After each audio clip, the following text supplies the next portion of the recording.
আমন্ত্রণ জানায় কুষ্টিয়া বার্তা নিউজ রুমে, আমি মাসুদ রানা।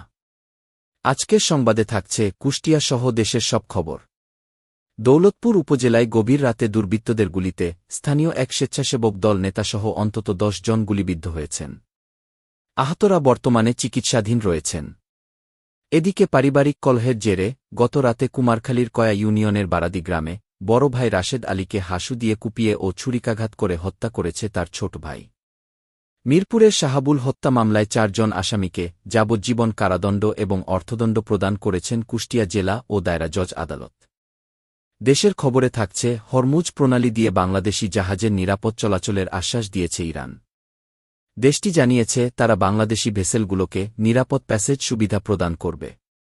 বাংলাদেশ ব্যাংকের সর্বশেষ তথ্যমতে দেশের বৈদেশিক মুদ্রার রিজার্ভ বর্তমানে $35.13 বিলিয়ন। সিরাজগঞ্জে একটি মানহানি মামলায় কুষ্টিয়া ৩ আসনের সংসদ সদস্য আমির হামজার বিরুদ্ধে গ্রেপ্তারি পরোয়ানা জারি করেছে আদালত। দেশজুড়ে এসএসসি ও সমমানের পরীক্ষা চলছে।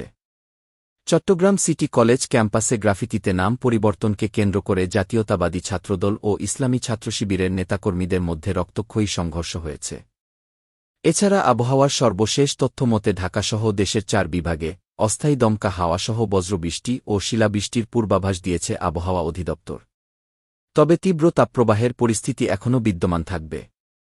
ঈশ্বরদীর লক্ষ্মীকুণ্ডা নৌফাঁড়ির একদল পুলিশের ওপর কুষ্টিয়ার হরিপুর এলাকায় পদ্মা নদীতে টহল দেওয়ার সময় সন্ত্রাসীরা হামলা চালিয়েছে।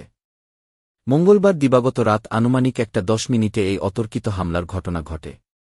হামলায় নৌফাঁড়ির ইনচার্জ ওসি খন্দকার শফিকুল ইসলাম সহ মোট ৫ জন পুলিশ সদস্য এবং নৌকার মাঝি গুলিবিদ্ধ হয়েছেন।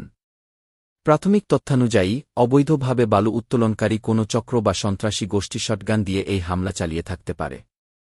এই ছিল আজকের কুষ্টিয়া বার্তার নিউজ ডেস্ক। পরবর্তী সংবাদের জন্য আমাদের সাথে যুক্ত থাকুন।